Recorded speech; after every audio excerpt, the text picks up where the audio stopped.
In this podcast episode, journalist and commentator Allister Heath paints a bleak picture of the current and future economic and political landscape of Britain. Heath's analysis is marked by a deep pessimism about the country's trajectory, rooted in structural fiscal imbalances, flawed government policies, and cultural and ideological challenges that combine to threaten Britain's prosperity and social stability. Heath opens by emphasizing the gravity of Britain's economic situation.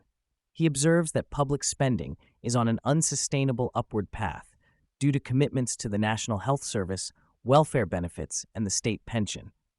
At the same time, government revenue generation is stagnating because the private sector, the engine of tax revenue, is shrinking under burdensome regulation, inefficient tax policies, and diminishing entrepreneurial incentives.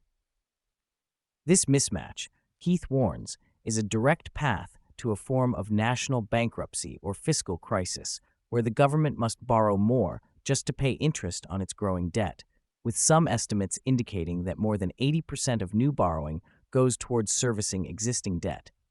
Despite Britain's status as a sovereign currency issuer, which technically prevents outright default, a fiscal crisis would compel drastic public spending cuts and tax hikes. Such austerity measures would far surpass the limited adjustments seen in the post-2008 period, potentially plunging the country into recession, sparking social unrest, and fracturing the political order. Heath stresses that, contrary to popular discourse, the crisis cannot be solved simply by tackling single issues like illegal immigration or banking bonuses, which tend to be political scapegoats rather than fundamental causes. Tracing the decline back to the 1970s and 1980s, Heath lauds the Thatcher era as a unique period when Britain was rescued from economic stagnation and became a bastion of entrepreneurial energy, the Hong Kong of Europe. He laments how subsequent governments, including both Labour under Tony Blair and successive Conservative administrations, abandoned genuine free market principles in favor of a bloated welfare state and increasing European-style social democratic policies. This shift has throttled economic dynamism, leading to stagnating wages and deteriorating living standards for the British middle class. Heath points out that compared to the United States, the UK is falling behind in terms of real prosperity. Middle-class Britons own fewer assets, live in smaller homes, and earn significantly less than their American counterparts, a fact that astonishes visitors from across the Atlantic. This divergence results from America's continued economic growth, stronger productivity, and vibrant entrepreneurial culture, which Britain now lacks. Compounding this economic malaise is a welfare state that has effectively introduced a universal basic income through generous out-of-work benefits. With more than 6 million adults receiving such benefits, there is a disincentive to work that saps the labor market. Additionally, restrictive regulations, high taxation on wealth and entrepreneurship, the drive for net zero carbon emissions, and a general culture of risk aversion further drain the UK's growth potential. Heath offers a critical assessment of Britain's political establishment across all major parties. He argues that neither Labour nor Conservatives have confronted the structural economic challenges effectively. The Labour Party, in particular, has worsened the fiscal situation by rapidly increasing public spending alongside tax hikes, mismanaging the economy, and failing to understand the limits of taxation revenue. Ideological rigidity and electoral self-interest further handicap policymakers.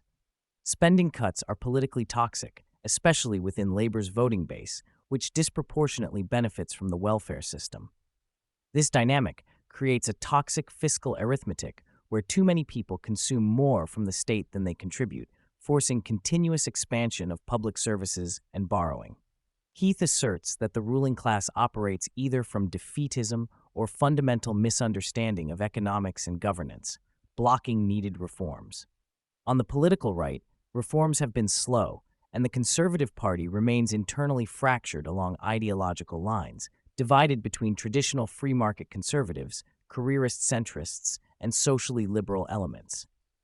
Meanwhile, the emergent Reform Party under Nigel Farage is gaining momentum, polling ahead of the Conservatives, but faces its own internal challenges, such as incorporating members with conflicting views on issues like net zero. This fracturing on both left and right, Heath contends, has created volatile political conditions, but has also fragmented the left-wing vote among Labour, the far-left factions, and the Liberal Democrats, potentially setting the stage for dramatic political upheaval in upcoming elections. Heath discusses the growth of populist movements both on the left and the right, fueled by economic stagnation, social grievances, and cultural shifts. On the left, he points out that the old socialist economic message has merged with broader woke identity politics, embracing environmental activism, anti-colonial narratives, and rejection of nation-states, which complicates political discourse and governance. He stresses that much of the far-left support arises from economic illiteracy and misunderstanding, where citizens feel robbed by the rich or by capitalism in general, even though inequality itself is a natural and sometimes beneficial byproduct of differing contributions and entrepreneurship.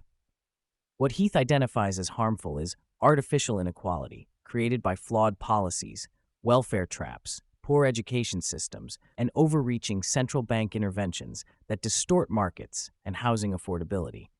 This socioeconomic discontent is exacerbated by cultural and political polarization, which feeds cycles of envy, resentment, and demands for wealth redistribution through wealth taxes or nationalization of private schools. These demands, Heath argues, distract from addressing the real economic challenges that require growth, deregulation, and a more dynamic private sector. A particularly striking part of the discussion centers on Heath's warning about the UK descending into a state of what he terms anarco-tyranny. This paradoxical condition combines escalating lawlessness, such as rising crime, shoplifting, and disorder, with increasing authoritarian curbs on free speech and personal freedoms. Heath highlights the incongruity where the government struggles to maintain public order or secure justice from criminals, yet aggressively prosecutes individuals for minor transgressions or unpopular speech. This scenario is tied to the political left's increasingly authoritarian tendencies to suppress dissenting voices, particularly those skeptical of wokeness. He cites examples of disproportionate police responses to speech supported by some politicians and left-wing activists as emblematic of this dangerous shift. The undermining of free speech protections and the rise of ideologies that presume speech itself to be violence threaten core Western values, and Heath calls for legislative reforms modeled after American-style protections to curb governmental overreach. In his final analysis, Heath warns that Britain is witnessing a worrying resurgence of antisemitism, an issue often overlooked amid other crises, but one that threatens to corrode social cohesion and democratic values. He highlights polling data suggesting that a significant portion of the British population subscribes to anti-Semitic tropes, while anti-Israel sentiment frequently crosses into irrational and prejudiced rhetoric. Heath connects this rise in hatred and polarization to broader economic and social instability, emphasizing that no country can thrive if it allows ingrained prejudice to fester unchecked. This problem, he argues, is symptomatic of a wider malaise that includes ideological extremism on both left and right, erosion of civic norms, and a failing political class. Throughout the conversation, Heath positions himself as a rational pessimist, someone who recognizes that while some advances have been made, such as pushback against extreme gender ideology and recent cultural debates, there remain deep and unresolved crises in the UK's economy, politics, and society. The failures to embrace genuine reform, grow the private sector, and restore public trust risk plunging Britain into a financial and political meltdown. Heath underscores that transformative change will require a fundamental reset of political and economic philosophy, a coherent elite willing to tackle vested interests, and a commitment to free speech and lawful governance. Whether this will arrive before Britain's fiscal house of cards collapses remains, in his view, an open and urgent question.